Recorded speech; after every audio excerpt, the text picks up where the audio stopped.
하나님이 아브라함에게 약속하실 때 가리켜 맹세할 자가 자기보다 더 큰 이가 없으므로 자기를 가리켜 맹세하여 이르시되 내가 반드시 너에게 복주고 복주며 너를 번성하게 하고 번성하게 하리라 하셨더니 그가 이같이 오래 참아 약속을 받았느니라.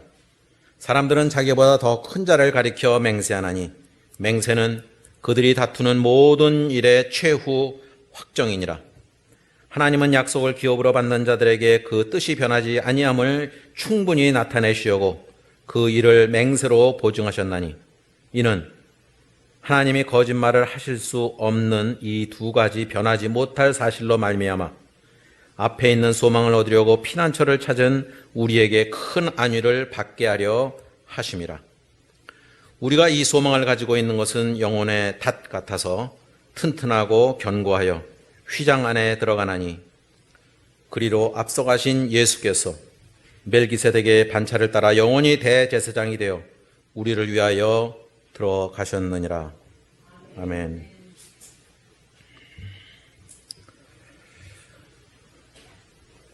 오늘 본문은 우리가 지금 생명의 삶에서 하는 본문 중에서 오늘 본문의 말씀이 지난 주일하고 겹쳐서 제가 말씀을 나누지를 못했던 본문이기도 합니다. 그래서 오늘 같이 나누려고 말씀을 선택했습니다. 우리가 사회생활을 하면서 사람은 누구나 예외 없이 수많은 약속들을 하면서 살아갑니다. 근데 우리말에서는 약속이란 단어가 하나밖에 없어서 좀 헷갈리긴 하는데 영어에서는 구분하기가 좀 쉽습니다. 그러니까 우리가 흔히 일상에 배어 있는 시간 약속 같은 거 그런 걸 우리가 영어에서는 어포인먼트라고 합니다. 그것을 비롯해서 보다 엄중한 약속, 그것은 프로미스라고 그러죠. 그런 등이 나눠져 있습니다. 하지만 인간관계 속에서 모든 약속은 사실은 다 두 가지 다 지켜져야 합니다. 특별히 그리스도인들 마음속으로 맺은 하나님과의 약속, 그건 프로미스겠죠. 그거는 더욱더 소중합니다. 왜냐하면 하나님 역시 스스로 정하신 그 약속, 그 프로미스를 꼭 지키시기 때문입니다. 우리의 일상생활 속에서 보면 좋은 게 있으면 기다립니다. 요즘 유행하는 오픈런도 그렇고, 저는 오래전에 미국에서 그 블랙 프라이데이라는 거 이제 한국에서는 유명해졌지만 굉장히 오래됐습니다. 그래서 그게 참 신기하더라고요. 그래서 목요일 밤부터 광고가 나오기 시작해서 어떤 사람들은 밤새도록 텐트 치고서 미국에서도 그렇게 새벽 막 4시, 5시에 열면은 그거에서 좋은 거 구입하겠다고 밤새고 기다립니다. 애들하고 그런 좋은 경험을 하려고 했지만 그렇게까지 할 건 아니더라고요. 그렇게 중요한 물건들이 아니니까. 그래서 하지 않았지만 많은 사람들은 그 일로 대단합니다. 오래전에 몇 년 전에 미국에서 월마트에서는 그거 하다가 막 사고 나갖고 깔려서 사고 나기도 당치기도 하고 그러죠. 밀려다니고. 그 좋은 거 얻으려고 사람들은 기다립니다. 우리 전설 중에서 그 망부석이란 단어가 있죠. 남편을 기다리다가 돌이 된 신라시대의 박재상이란 사람이 그 왕자를 구하러 일본에 갔다 돌아온다고 꼭 자기 부인한테 얘기를 했는데 거기서 죽은 거예요. 그러니까 근데 부인은 그냥 거기서 언덕에서 기다리다가 돌이 됐다고 해서 돌석자에서 그 망부석이라는 전설이 있기도 합니다. 우리나라 사람들에게도 특별히 여러 가지 지난 100년 동안의 역사 가운데서 힘들고 어려운 가운데서 우리는 정말 잘 기다리는 민족이라고 볼 수 있습니다. 그런데 점점 세월이 지나가면서 우리에겐 인내심, 참을성 이런 거 좀 없습니다. 빨리빨리 그 자동 판매기에 익숙해서인지 몰라도 빨리빨리 또 아니면 더 기다리지 못하고 좋은 거, 큰 거 이런 것만 사람들이 원합니다. 오늘 본문은 사실 구약과 아브라함의 말씀과 구약에 있는 아브라함의 말씀과 연관되어 있습니다. 히브리서 6장 오늘 읽은 말씀 중에 18절을 보면 하나님이 거짓말을 할 수 없는 두 가지 변하지 못할 사실들, 그것은 앞에 있는 소망을 얻으려고 피난처를 찾은 우리에게 큰 위안, encouragement, 어떤 그런 거를 위로를 해 주신다는 겁니다.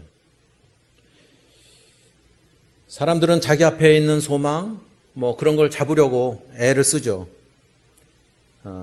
희망이나 어떤 꿈 이런 거 생각할 수 있죠, 사람들은. 그런데 그거는 오늘 본문에서 말하고자 하는 것은 우리의 생각과는 좀 다릅니다. 우리는 우리의 꿈, 우리의 희망, 우리의 소망을 가지려고 막 애를 쓰지만 히브리서 저자가 얘기하고 있는 것은 하나님의 꿈, 하나님의 계획, 하나님의 의도, 그것과 연관시키기를 원하신다는 것입니다. 우리 약속보다는 하나님의 약속이 더 중요하지 않겠습니까? 말은 우리가 고백을 그렇게 할 겁니다, 분명히. 따라서 하나님께서 하신 그 약속의 말씀을 믿는다면 우리의 믿음의 깊이는 더욱더 깊어질 것입니다. 그렇다면 오늘 본문에서 볼 수 있는 하나님께서 아브라함에게 주신 약속은 무엇이었을까? 보면 이제 13절부터 20절까지 아주 그 일목요연하게 잘 설명하고 있습니다. 13절을 다시 한번 보시면 하나님이 아브라함에게 약속하실 때 가리켜 맹세할 자가 자기보다 더 큰 이가 없으므로 자기를 가리켜 맹세하여 이르시되 내가 반드시 너에게 복주고 복주며 너를 번성하게 하고 번성하게 하리라.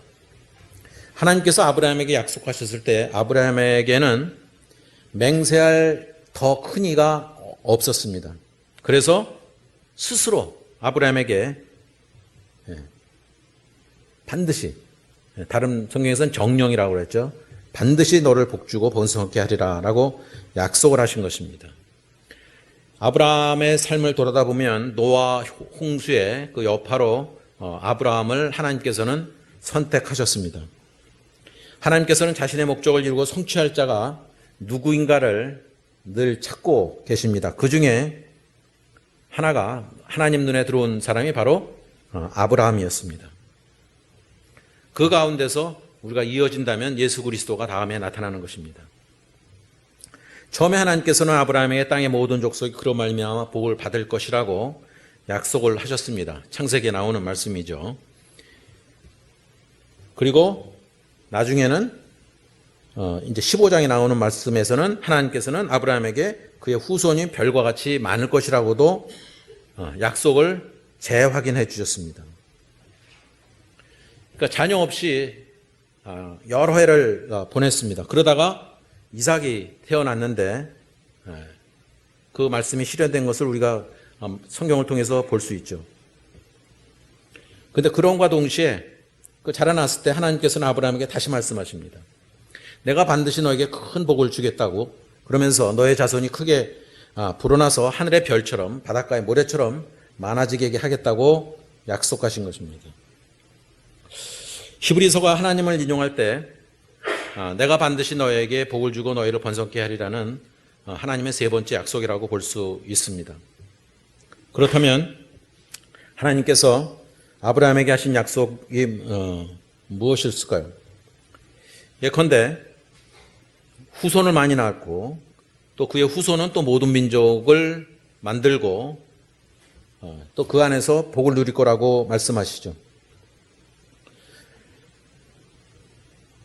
그런데 예수 그리스도께서는 그 아브라함의 후손을 통해서 하나님의 계획 가운데서 태어나셨고 하나님의 계획의 성취로 예수 그리스도가 아브라함의 후손이 되셨습니다. 하나님께서 아브라함에게 하신 약속에 대한 그 사도 바울의 설명은 오히려 더 간단합니다. 이 약속들은 아브라함과 자손에게 말씀하신 것인데 그 여럿을 가리켜서 그 자손들이라 하지 아니하시고 오직 한 사람을 가리켜 네 자손이라 했다는 것입니다. 딱 한 사람. 그것이 바로 예수 그리스도라고 사도 바울은 설명하고 있습니다. 그 영어로 보면은 참 편한데 그 his seed라고 그래요. seed는 씨앗이라는 얘기죠. 자손을 표현할 수 있는데 거기에 복수를 쓰지 않았어요. 우리말에서는 사람과 사람들, 우리도 들이라는 복수 저거 있지만 조사가 있지만 그런 말을 구분해서 쓰기가 때로는 힘드는데 그 사도 바울은 분명히 단수로 얘기를 했어요. 사람들이 아니고 사람, 한 사람, 예수 그리스도를 얘기하는 것입니다. 그 말씀이 이제 그 사도 바울이 얘기한 것 중에 그 갈라디아서 3장에서 말씀하고 있는 것입니다. 그리고 아브라함의 자손 예수 그리스도가 왔을 때 그는 이제 영원한 그 나라를 우리에게 가지고 왔습니다. 따라서 하나님께서 아브라함에게 하신 약속은 영원한 나라에 대한 말씀이라고 볼 수 있습니다. 그리고 그 혈통으로 말미암아서 모든 사람들을 구원할 예수 그리스도, 바로 구원자에 대한 약속이었습니다. 어떤 의미에서 그 약속은 새하늘과 새 땅, 즉 모든 것을 새롭게 하는 일과 관련이 있었습니다. 아브라함에게 주신 약속은 아브라함에게 주신 것뿐만 아니라 지금 이 시대를 살아가는 모든 그리스도인에게 주시는 약속이라고 볼 수 있습니다. 자, 그런 가운데서 오늘 15절을 또 보면 그가 이같이 오래 참아 약속을 받았느니라. 오래 참았다고 그렇습니다. 하나님의 약속은 그런 거 보면 기다릴 만한 가치가 있다는 것이죠.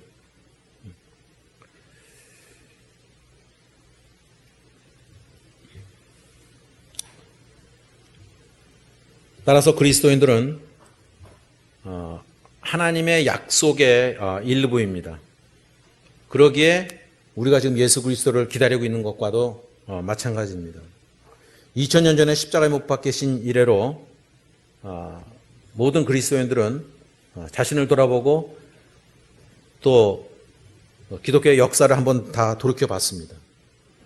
그렇지만 우리는 예수 그리스도의 재림을 기대하기 때문에 또한 기다리고 있는 것입니다. 아브라함이 기다렸던 것처럼 하나님을 믿고 신뢰하며 기다립니다. 이것이 잠시가 아니죠. 우리에게 있어서는 우리의 인생은 뭐 몇십 년이라고 볼 수 있지만 실로 무려 2000년이나 세월이 흘렀습니다. 그럼에도 불구하고 우리는 그것을 기다릴 만한 가치가 있다는 것입니다. 하나님의 약속에 대해서는.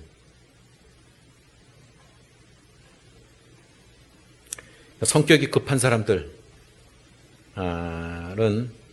그걸 기다리지 못하고 딴 길로 나가죠. 간혹 그런 생각을 해요. 이제 좀 제가 살아봐서 그런지 몰라도 미국에서도 그렇고 한국에서도 그렇고 자동차가 여러 레인이 여러 차선이 있으면 내 차선에 있는 차선이 거기 느리게 가는 것 같아요. 막혀 있는 것 같아요. 그래서 차선을 바꾸면 내가 있었던 차선은 빨리 빠지고 또 내가 새로 센 차선에 또 이제 한참 걸립니다. 우리의 마음속에 그 조급함이란 것이 이루 말할 수가 없습니다. 이런 예는 우리 실제 삶 속에서 정말 많이 있습니다. 조금 참지 못했기 때문에. 그 야구의 경우도 투수를 바꾸는 그 타이밍이 가장 중요한 작전 중에 하나입니다. 무작정 기다려도 안 되고 또 조급해도 안 됩니다. 그렇지만 그리스도인이 믿는 약속이란 하나님께서 주신 약속이란 것은 그거는 아주 분명한 것입니다. 그러기에 기다릴 수 있죠. 사람들은 요즘은 그 신뢰를 잃기 때문에 모든 약속들을 다 하지만 사람들은 그걸 깨잖아요. 오죽하면 전세계약서 같은 이런 것까지도 다 깨지니까 사람들은 불안 속에서 살고 있죠. 도장을 찍으면 뭐합니까? 그것도 소용이 없는 거예요. 따라서 그리스도인들은 아브라함이 자신의 삶 속에서 하나님의 약속이 펼쳐지는 걸 어떻게 기다렸는지를 우리가 생각해 보는 것이 좋습니다. 우리는 아브라함처럼 인내하도록 참고 기다리도록 부름을 받았습니다. 오늘날 우리의 모든 욕구를 충족시키기 위해서 세상으로 향하기보다는 약속의 성취, 하나님의 약속의 성취를 기다리는 그런 거기에 우리가 소망을 두어야 되는 것입니다. 자, 그러면 그거를 아브라함처럼 그걸 잘하는 방법이 오늘 본문에서 몇 가지 찾아볼 수 있습니다. 우리가 아브라함 하면은 우리 옛날에 복음성가 부르듯이 아브라함을 우리 믿음의 조상이라고 그러죠. 히브리서도 그래서 아브라함을 인용한 것이고 믿음입니다. 믿음. 아브라함은 믿음으로 기다렸습니다. 믿음이 없이는 기다릴 수 없었습니다.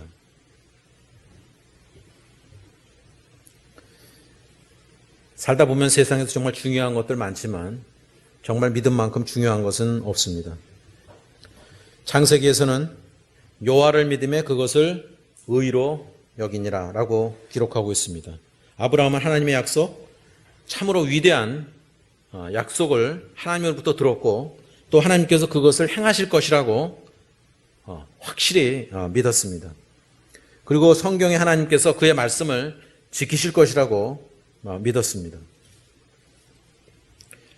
따라서 그리스도인의 삶도 이와 같아야 된다는 것입니다. 그것은 의롭게 되는 믿음으로 시작되지만 사실은 믿음 안에서 계속할 수 있습니다.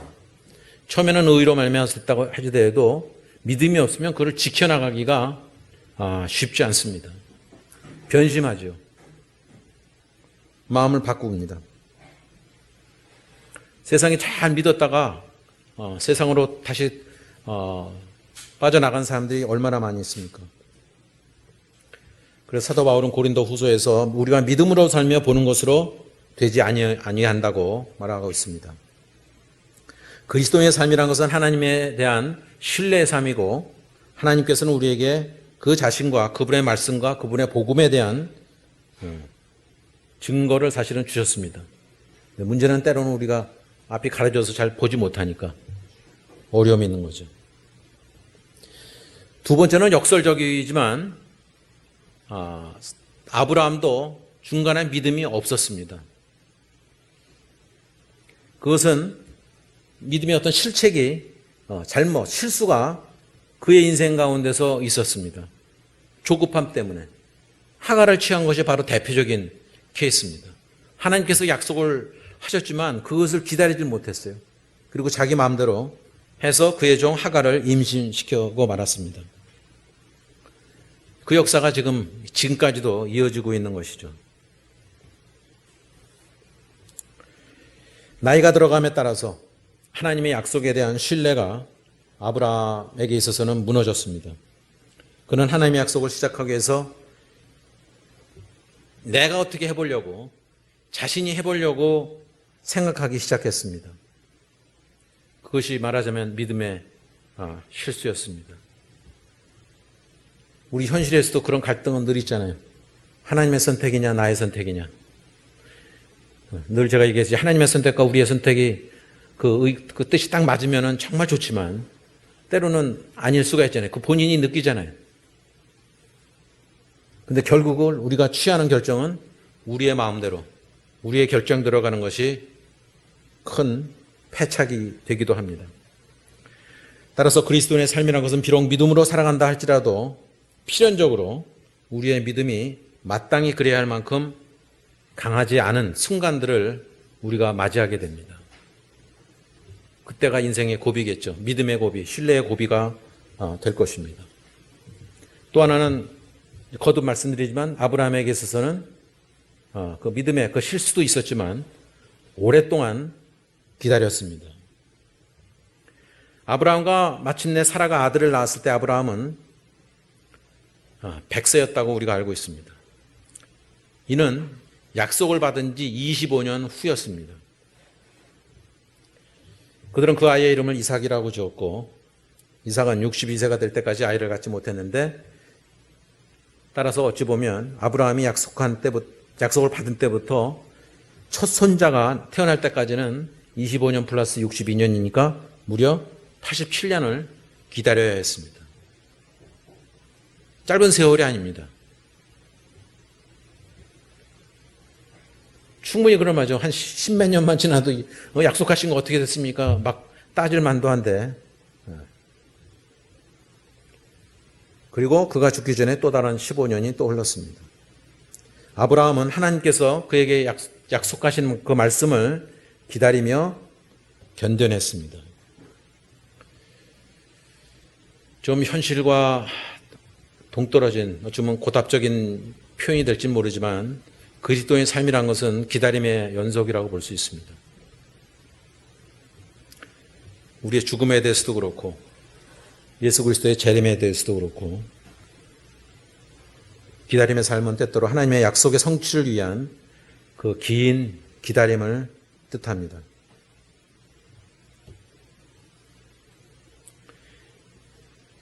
또 하나는 이것이 우리가 갖고 있는 딜레마일지도 모릅니다. 우리가 기다리고 있는 동안에 정말 대책 없이 우리의 삶은 피폐해져 간다고 느끼고 있을 때 다른 사람들은 번영해 간다고 하는 느낌을 가질 수 있습니다. 이건 뭐 시편에서 다윗도 엄청나게 많이 얘기를 했죠. 악인들이 잘 되고 자신의 삶은 쫓기고 죽음을 무릅써야 되는 삶. 다른 사람들이 번영하는 동안에 자기는 참고 아브라함은 기다렸습니다.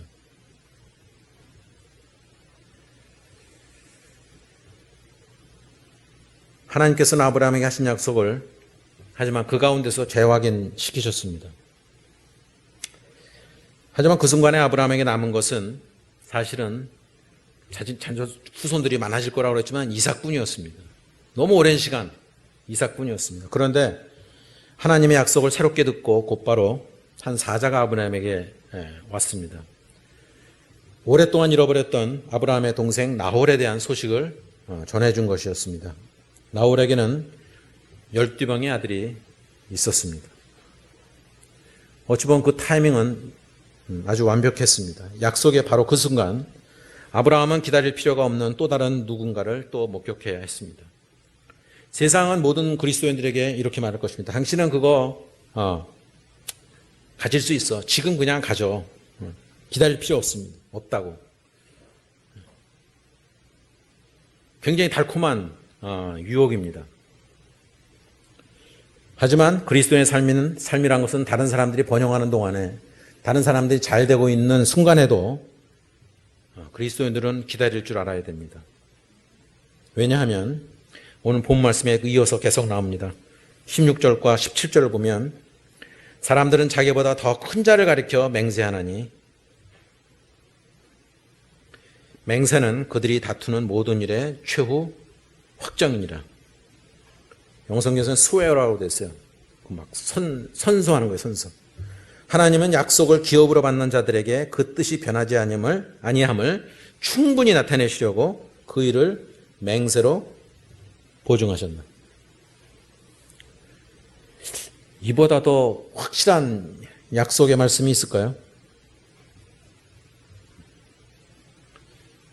아까도 잠깐 말씀드렸지만 우리는 지금 약속을 굉장히 소홀히 여기죠.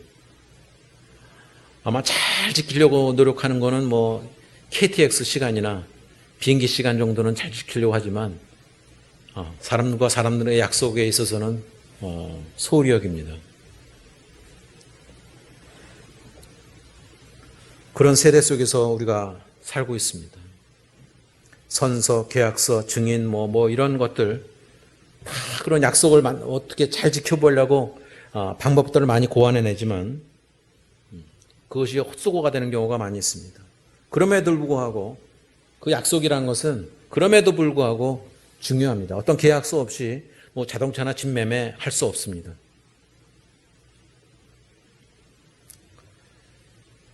여기에서 히브리서는 하나님께서도 자신의 약속을 확증하겠다고 또한 맹세하셨다고 말씀하고 있습니다.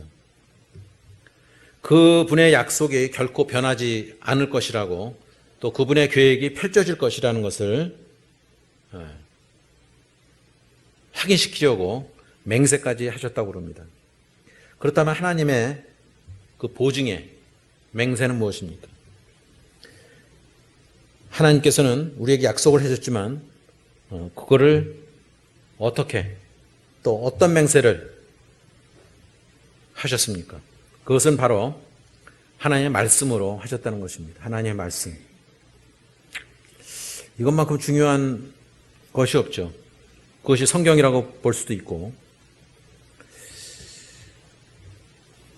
하나님의 말씀으로 하면서 우리에게 약속의 확증을 해주셨습니다. 마태복음 5장 18절을 보면 이런 말씀이 있습니다. 진실로 너에게 이르노니 천지가 없어지기 전에는 율법의 1.1획도 결코 없어지지 아니하고 다 이루리라.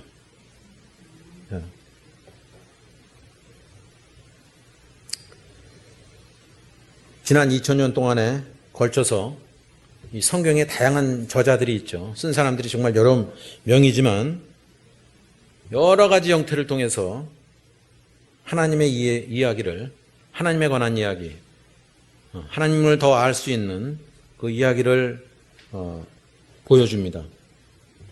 하지만 거기에는 오늘 마태복음에서 본 것 같이 하나도 그냥 땅에 떨어지는 거 없이 그대로 이루어질 거라고 말씀하고 있다는 것입니다. 두 번째는 말씀뿐만 아니라 그 말씀이 똑같은 말씀이기도 하지만 바로 복음입니다. 복음 메시지로 자신의 약속을 하죠. 그 복음이란 것은 예수 그리스도의 십자가의 죽음입니다. 그 독생자의 피로 말미암아서 구원의 길이 열렸고 그것은 사실은 비싼 대가를 사실은 치른 것입니다. 제가 늘 좋아하는 단어인 그 리딤이란 말, 대신 내준 겁니다. 우리가 밥값을 누가 내주면 우리가 안 내듯이 그것을 예수 그리스도께서 대신 해주신 것입니다. 어찌 보면 그 부활의 이야기만큼 드라마틱하고 또 거짓말 같은 이야기도 없을 것입니다. 하지만 그 부활의 사건이 인류 역사상 가장 쉽게 확인할 수 있는 확증입니다. 그 복음의 메시지가 하나님께서 우리를 향한 그분의 맹세를 확증하신 강력한 메시지입니다. 어느 누가 자신의 아들을 십자가에 매달려 죽게 하겠습니까? 또 하나는 하나님께서는 모든 그리스도인에게 있어서 내주하시는 성령의 임재로 하나님의 약속을 확증해 주셨습니다. 사람이 그리스도인이 될 때 그들은 거듭나고 성령으로 태어납니다. 바울은 그것을 이렇게 표현하고 있습니다. 그의 영을 우리 마음에 넣어 장차 올 일을 보증하신다. 그 보증이란 단어, 예수 그리스도께서 그거를 보증해 주신다는 거죠. 그런 다른 표현으로 하면 예금이라고도 볼 수 있지만 더 좋은 표현은 보증금, 영어로 하면 다운 페이먼트 같은 거예요. 예를 들어서 집을 사고자 할 때 그거를 어느 정도 일정 보증금을 넣어야 돼요. 자동차를 사더라도 10%, 20%, 요즘은 이자율 때문에 그렇지 않을지는 모르지만 그 다운 페이먼트를 해야. 근데 그 다운 페이먼트가 바로 예수 그리스도가 그 다운 페이먼트가 되어 주신다는 것입니다. 우리의 보증금이 되어 되는 거예요. 그러면 거기서부터 절차가 시작됩니다. 그것이 바로 우리가 이어받을 기업, 영어에서는 인헤리턴스라고 그러는데 우리가 하나님으로부터 이어받을 기업의 보증이 된다는 것입니다. 그럼 할 수가 있는 거예요. 기초를 다 예수 그리스도가 깔아주시고 그 위에 우리는 올라가면 되는 것입니다. 그래서 에베소서 1장 14절에 보면 이는 우리 기업의 보증이 되사 그 얻으신 것을 속량하시고 그의 영광을 찬송하게 하려 하십니다. 우리의 다운 페이먼트가 우리의 보증이 되어 주신다는 그분의 약속을 믿어야 될 것입니다.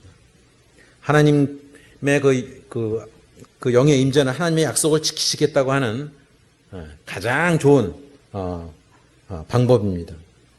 말하자면 계약금, 보증금을 이미 지불하셨습니다. 그러므로 하나님의 약속은 우리의 삶 가운데서 이미 보장되어 있는 것입니다. 그거는 오늘 본문에서도 그렇고 성경을 전체적으로 볼 때 그것은 이루어질 것이라는 것입니다. 헛된 소망이나 믿음 이런 어리석은 기다림이 아닌 것입니다. 우리에게 있어서 또 중요한 것은 18절에 다시 또 나옵니다. 18절을 한번 같이 읽어볼까요? 시작. 이는 하나님이 거짓말을 하실 수 없는 이 두 가지 변하지 못할 사실로 말미암아 앞에 있는 소망을 얻으려고 피난처를 찾은 우리에게 큰 안위를 받게 하려 하심이라. 하나님이 거짓말할 수 없는 이 두 가지 그 불변의 일. 하나님의 약속은 이미 보장되어 있습니다. 변하지 않는 두 가지가 그것을 확인해 주기 전에 그거는 바로 그의 약속. 그것은 다른 표현을 하면 하나님의 말씀과 십자가와 성령, 조금 전에 말씀드린 것, 그것뿐만 아니라 그의 본성에 대해서도, 하나님의 본성에 대해서도 말씀하고 있습니다. 하나님의 본성은 거짓말을 하실 수 없다는 것입니다.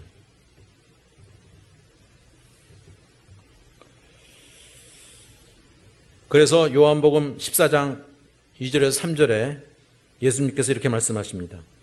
내 아버지 집에 거할 곳이 많도다. 그렇지 않으면 너에게 일렀으리라. 내가 너희를 위하여 거처를 예비하러 가노니 가서 너희를 위하여 거처를 예비하면 내가 다시 와서 너희를 내게로 영접하여 나 있는 곳에 너희도 있게 하리라.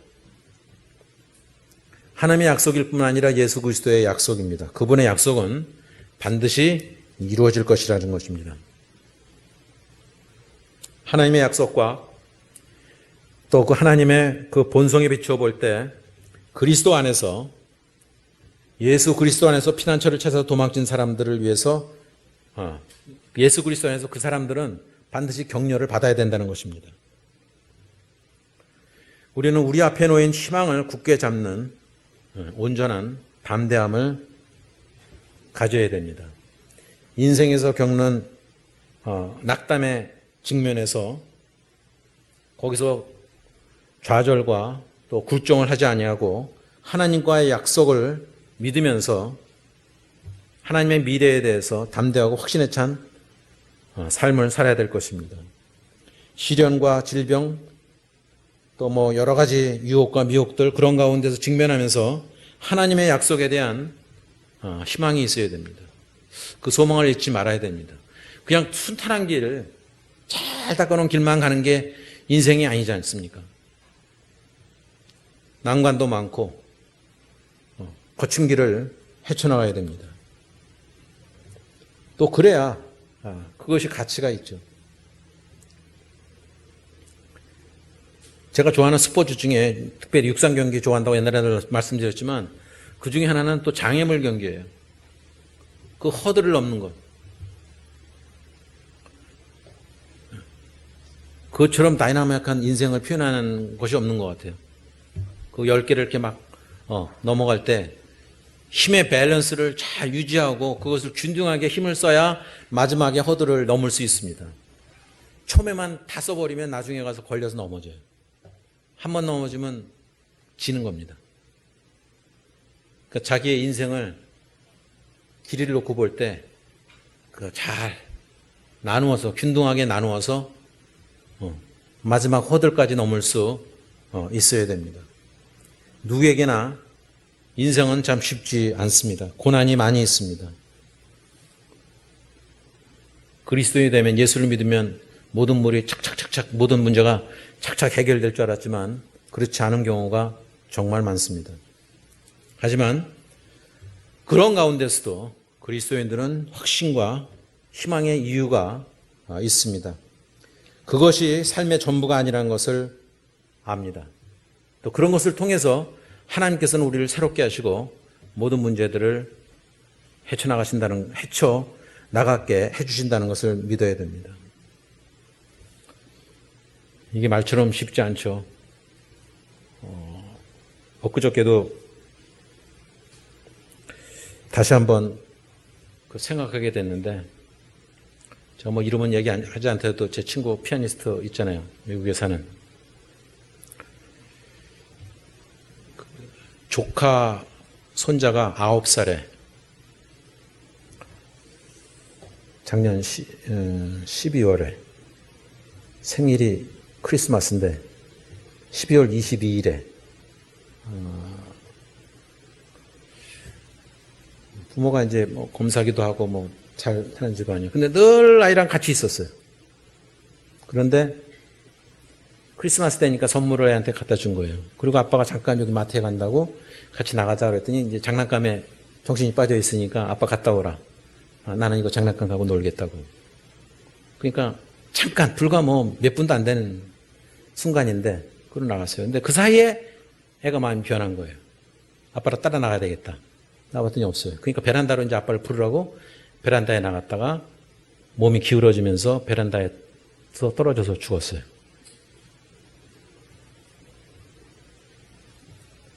한 70, 80, 90, 100세 된 사람이, 저희 어머니 이제 이번 연말에 만 100세거든요. 저희 어머니 돌아가셨다고 그렇게 마음 아파하고 그러지는 않아도 되죠. 그죠? 이거 불효자인가? 그런데 9살짜리 아이가 그랬을 때, 그 딸이 그런데요. 하나님은 늘 지켜주신다고 그랬는데 어찌 이럴 수 있느냐.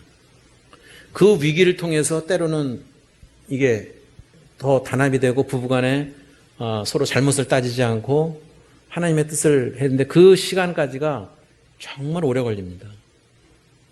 그건 제가 미국에 있을 때 또 느꼈어요. 저랑 또래 한 분이 아들이 둘 있는데 둘째 아들이 심한 핸디캡이에요. 저보고 그래요. 선생님, 이 목사님, 저도 아기를 정말 많이 낳고 싶었는데 둘째 아이가 소아마비가 아주 심한, 요즘은 그렇게 안 걸리는데 심하니까 겁이 나서 할 수가 없다고. 그러니까 우리 인생에서 제3자가 그런 거는 아무렇지도 않은 것 같지만 내 주변에서 그런 일을 겪을 때 이거 하나님의 뜻이 도대체 어떤 것이지? 참 어떻게 해야 이거를 기다릴 수 있고 또 하나님의 뜻, 나의 뜻과 내가 원하는 것이 하나님께서 어떻게 해주시는 건지 그거를 기다리는 것이 정말 말처럼 쉽지 않습니다. 우리 말로 위로를 한다고요? 우리 말로 위로가 안 됩니다. 하지만 그럼에도 불구하고, 그러니까 우리가 그리스도인이 살아가면서 기억해야 될 말은 그럼에도 불구하고 하나님의 약속은 이루어진다는 것. 지금은 잘 모르겠어요. 어떤 분은 저한테 그렇게 해요. hatred, 이 증오와 anger, 이 분노, 이런 것이 수시로 일어났는데 그것 좀 해소해 달라는 거예요, 저보고. 목사면 그런 거 해야 되지 않냐요?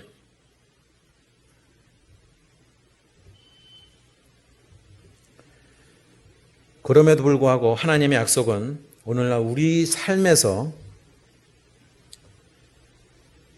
하나님의 말씀으로 말미암아 그 닻을 내려야 됩니다. 거기서 흔들리면 안 됩니다. 근데 그 닻이라는 것이 참 재밌는 그 단어예요. 정말 중요한 건데 영어로 앵커라고 그러죠. 배가 거기에 묶여져야 흔들리지 않습니다. 안전합니다. 그것을 풀면은 안 됩니다. 그것이 오늘 본문 말씀 마지막에 있는 거죠. 19절과 20절입니다. 19절과 20절 함께 그것도 다시 읽겠습니다. 시작. 우리가 이 소망을 가지고 있는 것은 영혼의 닷 같아서 튼튼하고 견고하여 휘장 안에 들어가나니 그리로 앞서가신 예수께서 멜기세덱의 반차를 따라 영원히 대제사장이 되어 우리를 위하여 들어가셨느니라. 영혼의 닷.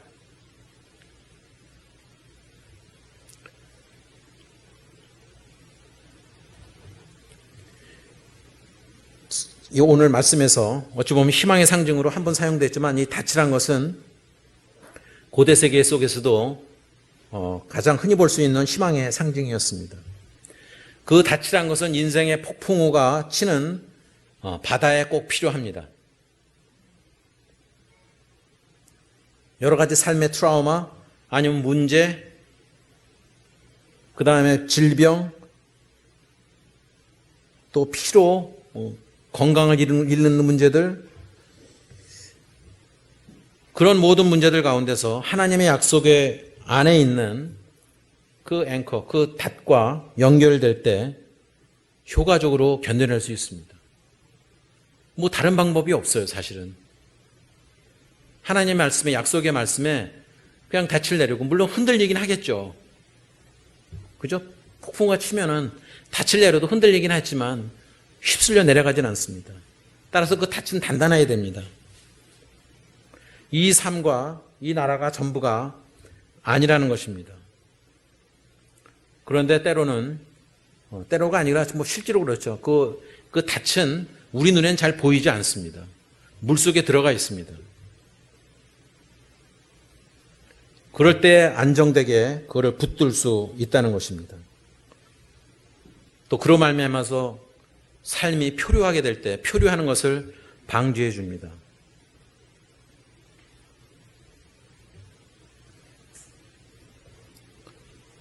그럼으로 인해서 우리가 예수께서 우리를 대신해서 그 앞서 가셨는데 그 휘장 안에서, 오늘 본 말씀은 휘장 안에서 우리가 건재할 수 있는 것입니다.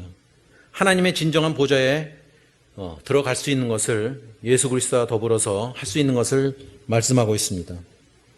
따라서 예수 그리스도는 우리보다 먼저 가셨고 우리의 본을 보여주신 것입니다.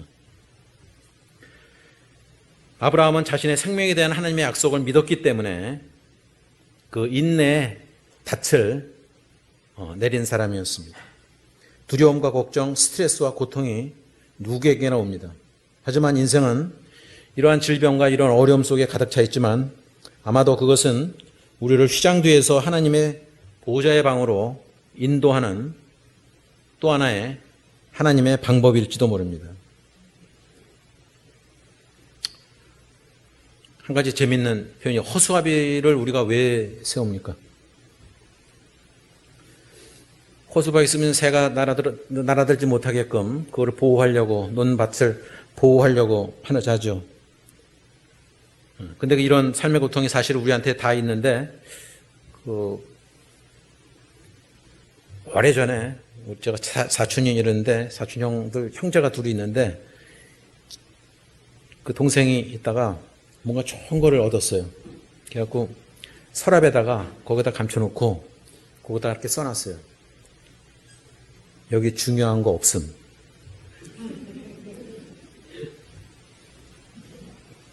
거기 중요한 게 있다는 거죠. 호수아비도 까마귀는 그걸 안 돼요.